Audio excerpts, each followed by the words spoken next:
The heat of the Greek summer was a physical weight. On the tarmac of Hijacking Airport, it shimmered in visible waves, distorting the olive groves at the edge of the airfield. At 14:30 local time, El Al Flight 220, a Boeing 707 bound for Paris, was a silver oasis of air-conditioned calm. It was taxiing toward takeoff, its engines whining, a routine surge of power. Then, the calm fractured. It didn't break. It dissolved, like sugar in water. From seats 12B and 12C, two men stood. They were not remarkable. They had been shadows in the terminal, shapes defined by cheap suits and carry-on bags. Now they were the only reality. The first man, tall and gaunt, pulled a compact Vidri 61 machine pistol from his bag. The second, stockier, revealed a cluster of grenades, their pins taped. A flight attendant moving toward the galley froze. Her practiced smile evaporated.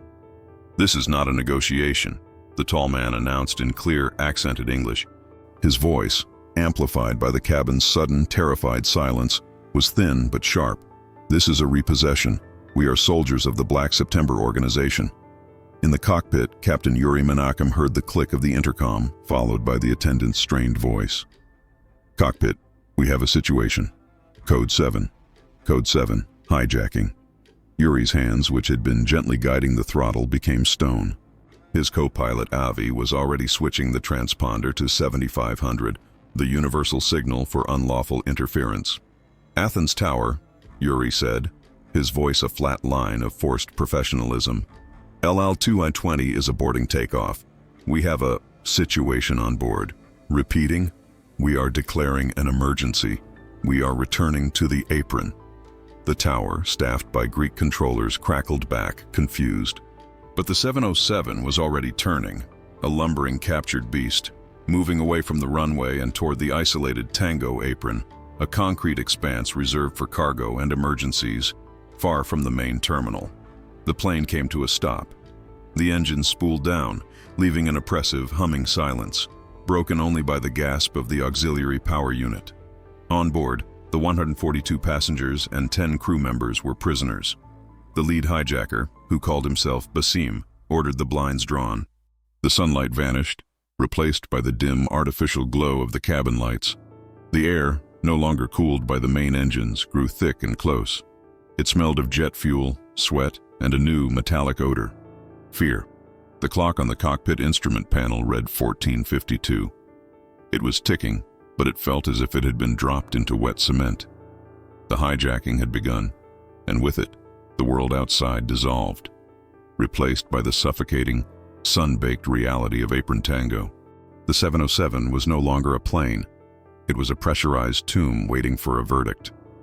In the Plaka district of Athens, less than 10 kilometers away, Amir was drinking a flat, lukewarm coffee.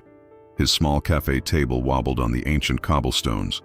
To the tourists passing by, he was Nikos, a mid-level importer of textiles, a man whose beige linen suit was slightly rumpled, whose face was unremarkable. But Amir was the Mossad Katsa, the case officer for the Athens station. His job was not to be seen, it was to see. His pager, a simple black brick clipped inside his jacket, vibrated. Not a sound, just a silent tremor against his ribs. He didn't look at it. He paid his bill, leaving too many drachmas, and walked. He did not hurry. He turned into a narrow alleyway, past a shop selling tourist trinkets, and entered a small, dusty bookstore. In the back, by a curtained doorway, he checked the pager. The code was simple: 110 Tango. 110 was the internal designation for El Alir Tango was the apron. Amir's blood ran cold. He stepped through the curtain into a back room. It was not a high-tech command center. It was a cramped office with a single secure radio and a telex machine. He activated the radio. The line was a high-frequency burst, bouncing off a safe satellite. The voice that came back was from Tel Aviv, from the Mossad headquarters known simply as the Boulevard. "Nikos, confirm status," the voice said, stripped of all emotion. "Status confirmed. I am Glina, Clay. I am moving," Amir replied. "Negative. You are Glossa, tongue. Hold position. Observe. Report." Amir was now the official invisible liaison. His role was to be the tongue between the Greek government and Tel Aviv, to observe the ground truth. He left the bookstore and moved toward the airport, his rented Fiat a model of civilian anonymity. At Ellinikon, the Greek government was in chaos. The EAK, Greek Counterterrorism Unit, was new, poorly equipped, and had never handled a crisis of this magnitude. The Prime Minister was furious. A hijacking was a political disaster. An Israeli hijacking on Greek soil was a diplomatic nightmare. A lit match held over a barrel of geopolitical gasoline. The first communication from the plane came 30 minutes later.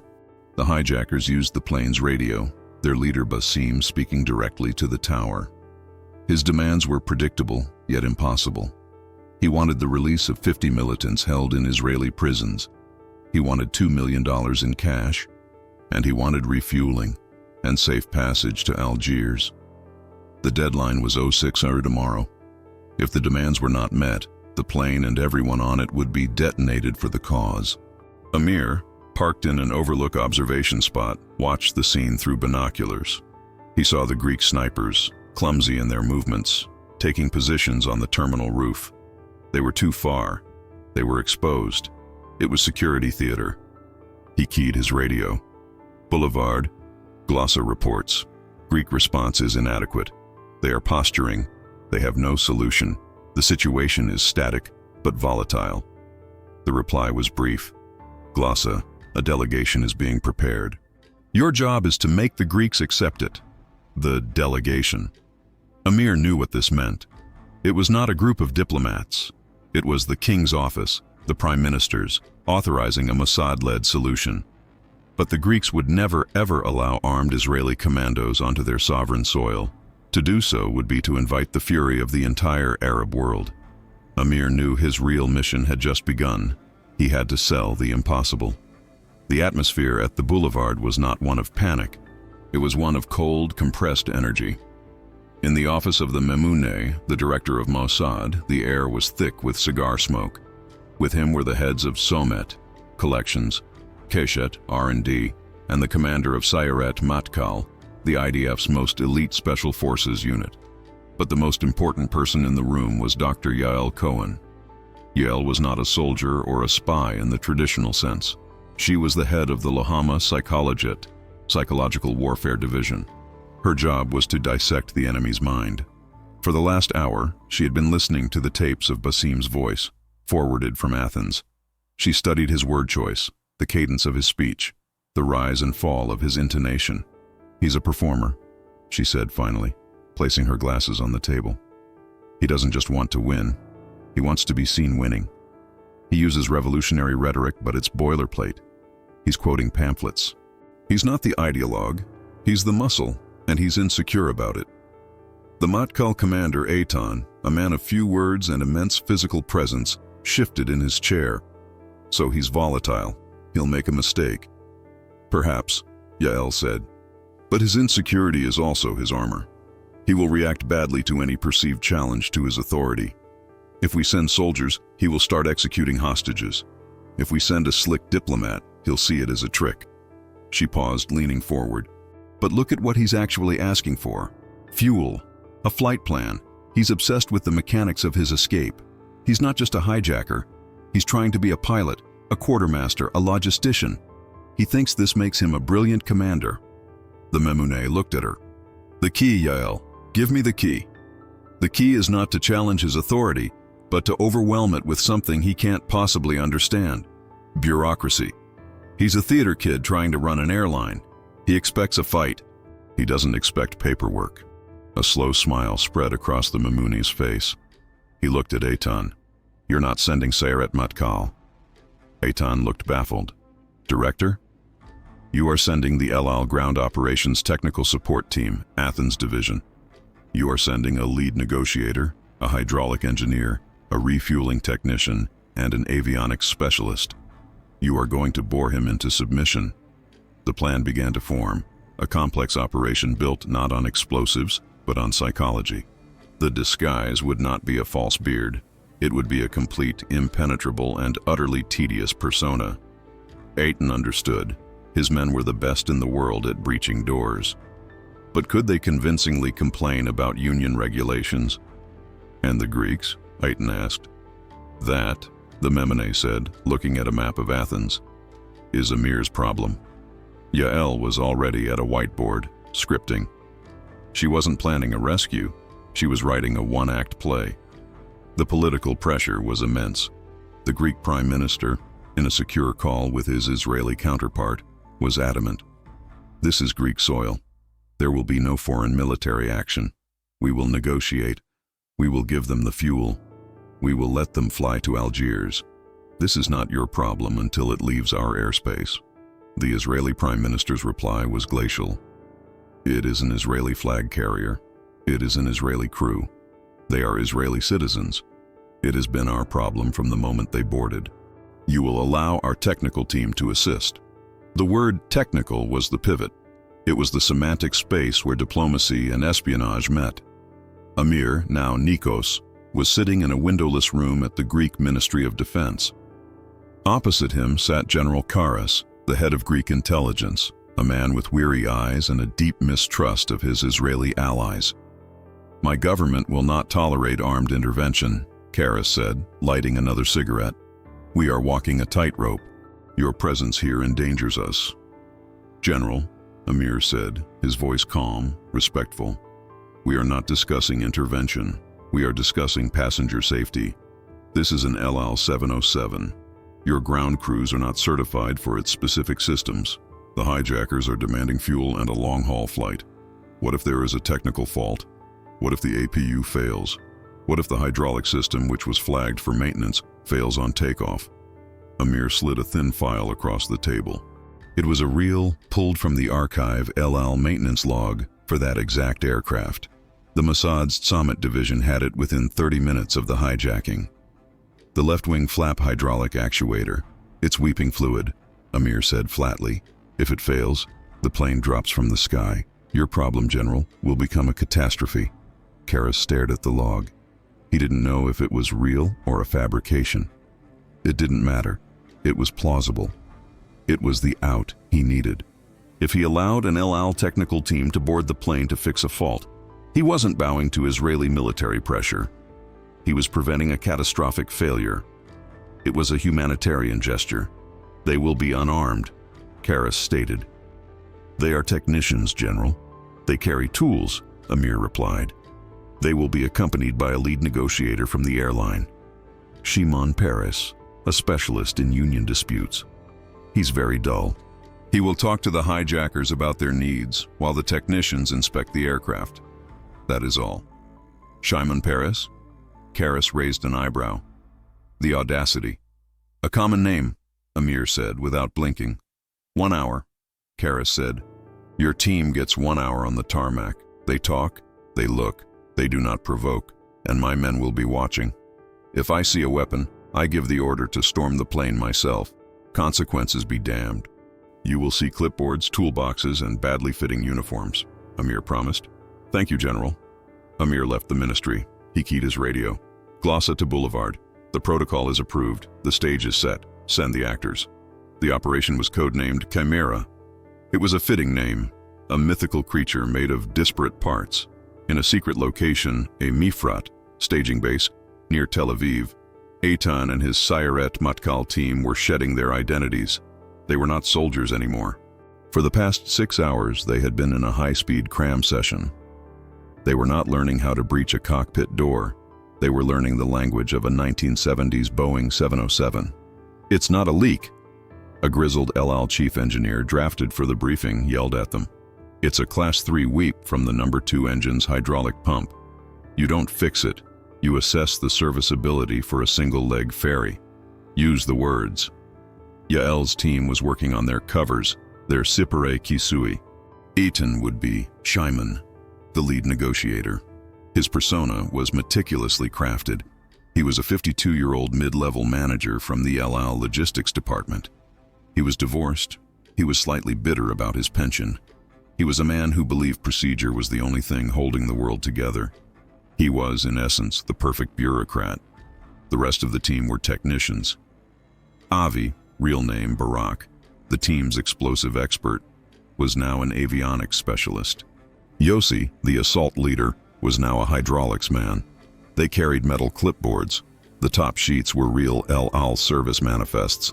Beneath them were high-resolution annotated diagrams of the 707's interior, marking the exact positions of the hijackers based on intel being fed by the engineer who had placed the listening device. From Chapter 8's context, let's preempt that. The plan is to get one man close first. Let's recalibrate. The plan must be multi-stage. First, Eitan, Shimon, must make contact. He will go with one technician. This technician's real job is to plant listening devices. Then, based on that intel, the full team will go in, under the disguise of the repair and catering. So, back to the Mifrat. Eitan is Shimon. Barak is Moti, the lead engineer. They are practicing their dialogue. Moti, you are not a commando, Yael instructed, pacing. You are tired. You are hot. You hate Shimon because he's management and your union. You are to complain. Complain about the Greeks. Complain about the heat. Complain about the coffee. Your weapon is your absolute, undeniable normalcy. Their tools were prepared by Keshet. The toolboxes were heavy, standard-issue steel, but their contents were custom. A large torque wrench was a specialized, silenced shotgun designed to fire a single, devastating breaching round. A multimeter was a high-frequency comms device. Bundles of zip ties were actually flex cuffs. And nestled in custom-cut foam, beneath a layer of real wrenches and screwdrivers, were their sidearms, Berettas, modified for silence. The team dressed, not in black fatigues, but in pale blue polyester, short-sleeve El Al work shirts. The shirts were ill-fitting, slightly stained, authentic down to the last detail. They were given fake wallets with pictures of families, receipts from Tel Aviv cafes, and worn El Al ID badges. The chimera was complete. It was a six-man team of Israel's deadliest soldiers, disguised as the most overlooked and unremarkable men at any airport, the ground crew. They boarded an unmarked C-130, their faces gray with focus, and flew into the darkness toward Athens. They landed at a decommissioned Greek military airfield southeast of Athens, a strip of asphalt known only to Karas and Amir. The C-130's ramp dropped, and the six men emerged into the humid darkness. Amir was there, standing by a rusted-out hangar. With him was a standard blue and white Athens airport ground vehicle, an apron bus. It was their Trojan horse. Karas is playing ball, but he's nervous, Amir said quietly to Eitan, handing him a Greek airport pass. His snipers are watching everyone. They have orders to contain the situation if it breaks. That means they could fire on you, or the hijackers, or both. You are completely on your own. It's always that way, Eitan grunted, adjusting the clipboard under his arm. He felt naked without his rifle. The ill-fitting polyester shirt chafed his neck. He was Shimon now. He had to remember to slump, to look slightly annoyed. The team boarded the bus. The engineer, Barak, was carrying the heavy toolbox. The other four members of the team were hidden in the back in a modified luggage compartment, lying flat, their own toolboxes beside them. They were the second wave, the fix for the problem that Eitan and Barak were about to discover. Amir drove the bus. He passed through 3 Greek military checkpoints. At each one, he showed the paperwork Karas had provided. El Al Technical Crew, Emergency Service, authorized by Ministry of Transport. The young Greek soldiers, bored and hot, waved them through. The disguise was already working. It wasn't a man, it was a piece of paper, and paper was always trusted. The bus rumbled out onto the active airfield, joining the orbit of catering trucks and fuel tankers. From a distance, they saw it. The 707, isolated on Apron Tango, looked like a creature from another world. It was lit by harsh, mobile spotlights, casting long, dramatic shadows. Amir stopped the bus 100 meters away, just outside the red zone established by the hijackers. "This is Glossa," Amir whispered into his radio. "The package is at the threshold." Handing off to Shimon, Eitan took a deep breath. He picked up the portable radio to communicate with the tower, and through them, the cockpit. "Athens Tower, this is El Al Ground Operations," he said, his voice a perfect imitation of a board functionary. I am Shimon, the regional manager. I am here to speak to the new controllers of Flight 220. I need to discuss their, travel plans. And the APU is reporting a fault. I have my chief engineer with me. A tense silence. Then, the voice of Basim, sharp and suspicious. Approach slowly. Just you and the engineer. No one else. We are watching. Eitan, Shimon, and Barak, Moti, stepped off the bus. The spotlights hit them, blinding them. They were completely exposed.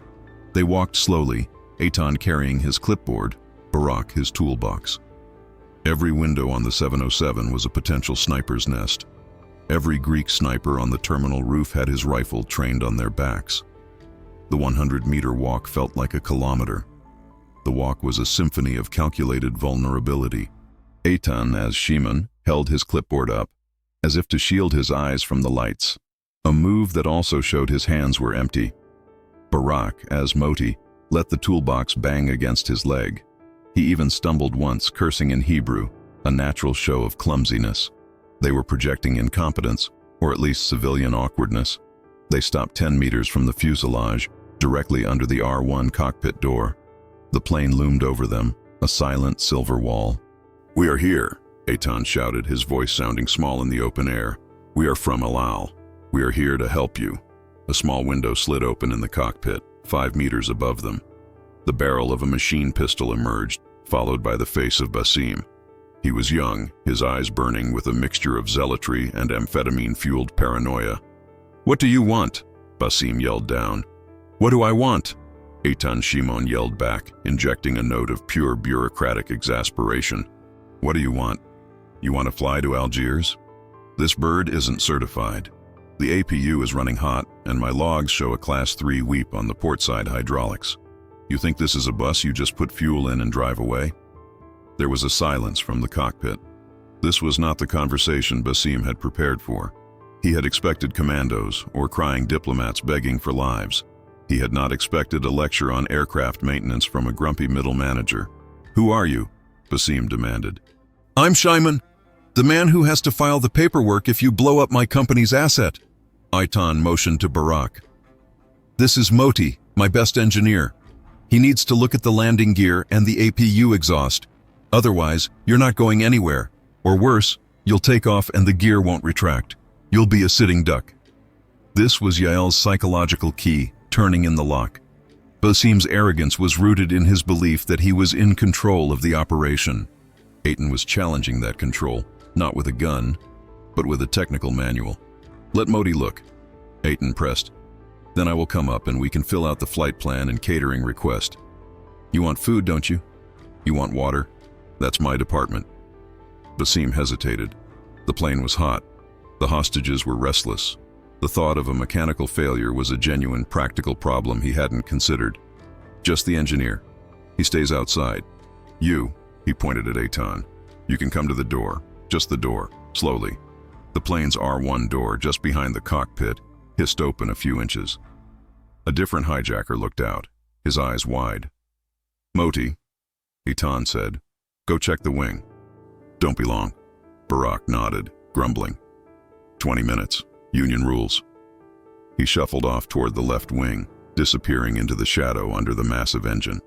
As he went, he palmed a small disc-shaped object from his toolbox, and in a movement shielded by his own body, slapped it onto the metal skin of the fuselage near the landing gear bay. It was a high-sensitivity microphone. Eitan turned and walked, hands raised, toward the open aircraft door. The first phase of the disguise had worked. The door was only open 30 centimeters. The gap was a slice of a different world. The stench of stale air, unflushed toilets, and pure human terror rolled out in a wave. Eitan, as Shimon, visibly recoiled, holding his clipboard to his nose. "My God, what is that smell?" he complained. "You've got the air circulation all wrong." The hijacker, a young man named Ziad, pressed his gun into the gap. "Shut up. Give me the papers." "These aren't papers for you," Eitan said, annoyance dripping from his voice. "These are forms for me. I need to know what you need. How many people? You want hot meals? Cold meals? Algiers won't have kosher options, you know. The logistics are a nightmare." He was so deeply in character the fussy, put-upon bureaucrat, that Ziad was completely disarmed. He lowered his weapon slightly. This man was not a threat. He was an irritant. From the cockpit, Basim shouted, "Ziad, let me talk to him." Ziad stepped back, and Basim appeared.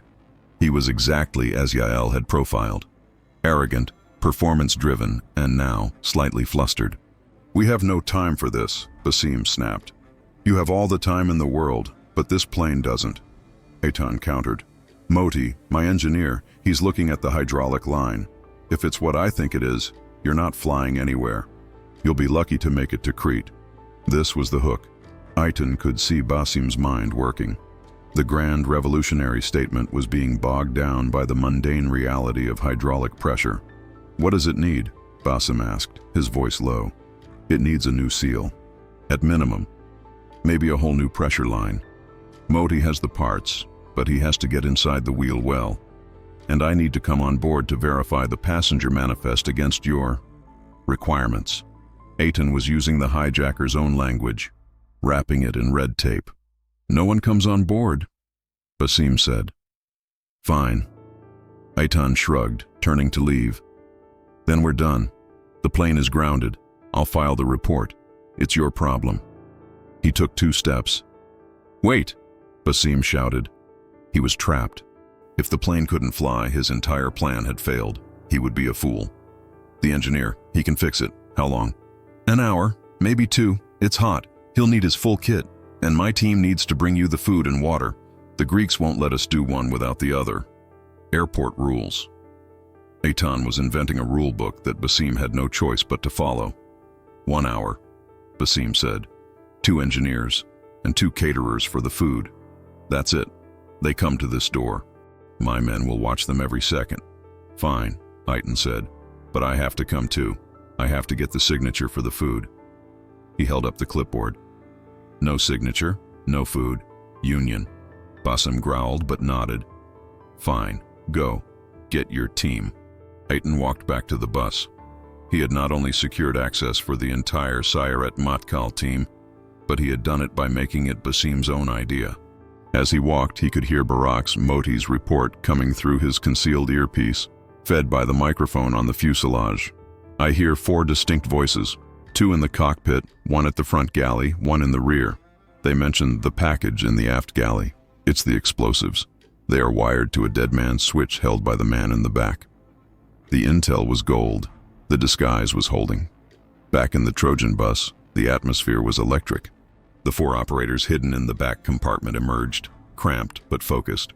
"Listen up," Eitan said, his Shimon persona gone, replaced by the crisp authority of the Matkal commander. "This is the plan. We are Chimera. We are 2 teams. Team Alpha is Moti, Barak, and Yossi. You are the hydraulic engineers. You are going to the wheel well. Basim expects you to be there. He wants you to be there. You will enter the fuselage through the wheel well. It's an old 707. The access panel is thin. You will be our ghosts." Barak nodded, already pulling specialized, non-metallic breaching tools from his hydraulic kit. "Team Bravo," Eitan continued, "is myself, Shimon, and Gadi and Lev. We are the caterers. We will be pushing a standard airport catering trolley. The food and water are on top. Our tools are underneath in the insulated compartment." He looked at all of them. Yael was right. He's a performer. We are his stagehands. He is so focused on his escape that he has forgotten his prison. The dead man's switch is in the rear. "Gadi, you are on the rear hijacker. You have 1 job. Lev, you and I are on the front. Cockpit and galley, Yossi and Barak, you come up from the floor. You take the cockpit from behind." The disguise was now a second skin. It was not just a cover. It was the entire framework for the operation. The rescue would not be a breach. It would be a service call that transitioned to a clinical high-speed engagement. "The trigger," Eitan said, "is my voice. When I am at the cockpit door and I say, 'I need your signature for the flight plan,' it means Alpha is in position.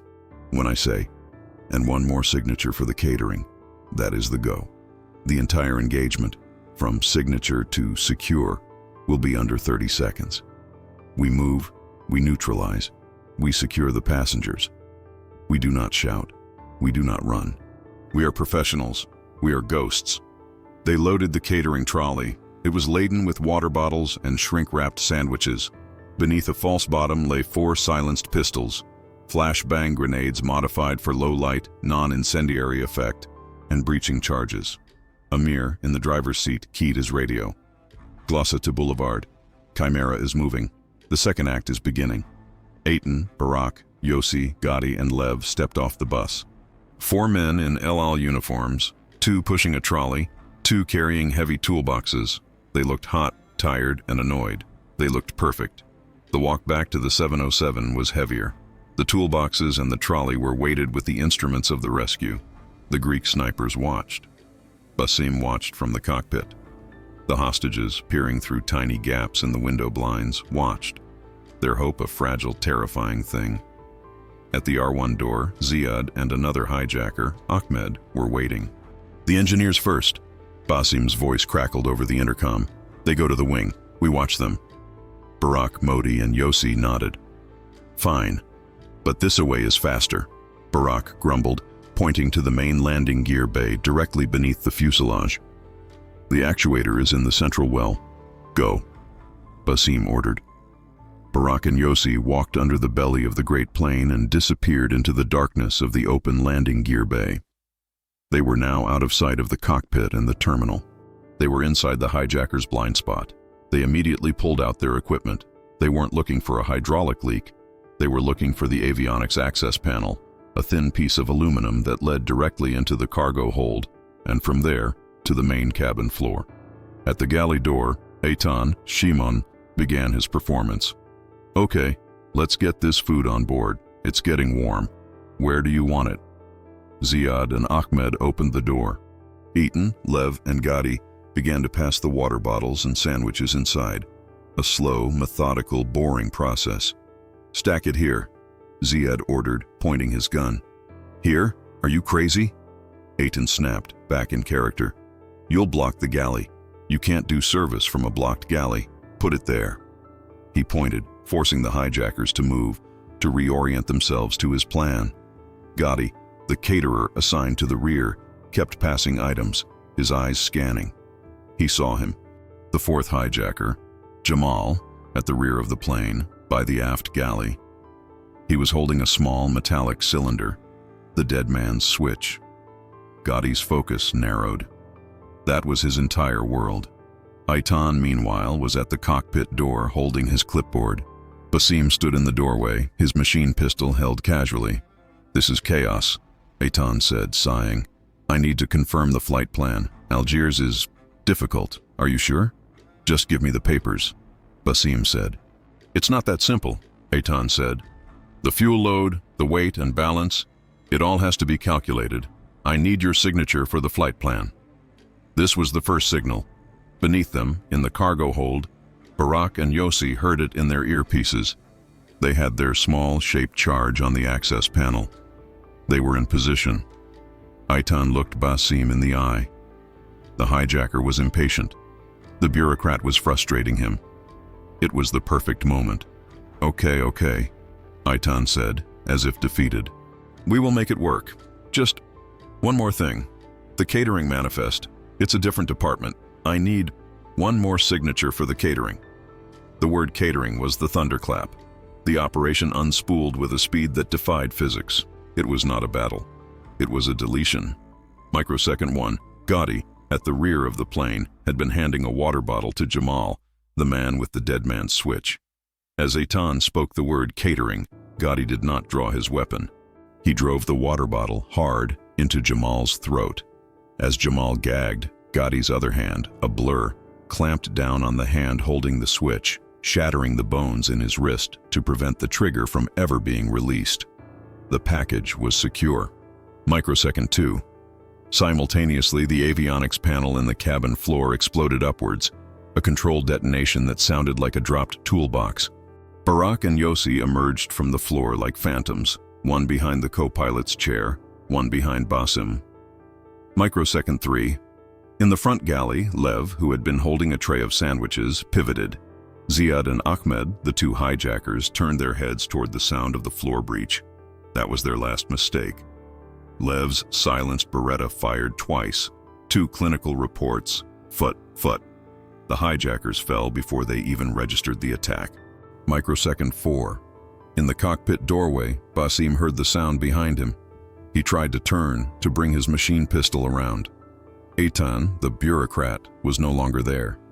In his place was a combat operator. Eitan's hand, which had been holding a pen, was now holding his sidearm. He didn't fire. Yossi, emerging from the floor, had already neutralized Basim from behind. The leader of the hijacking fell forward into the cockpit, his performance over. The entire fix had taken less than 22 seconds. The cabin erupted in screams. The hostages, who had been pressed to the floor, saw men in El Al uniforms holding weapons. "Sheket, Zahal, Ada Betuach!" Eitan roared, his voice now the commander's. "Silence! Israeli army! You are safe! Stay down!" The operators moved through the cabin, cutting the bonds of the passengers, forming a human shield around them. They checked the package in the rear. The explosives. Barak, the expert, disconnected the detonator. "It's clear," he announced.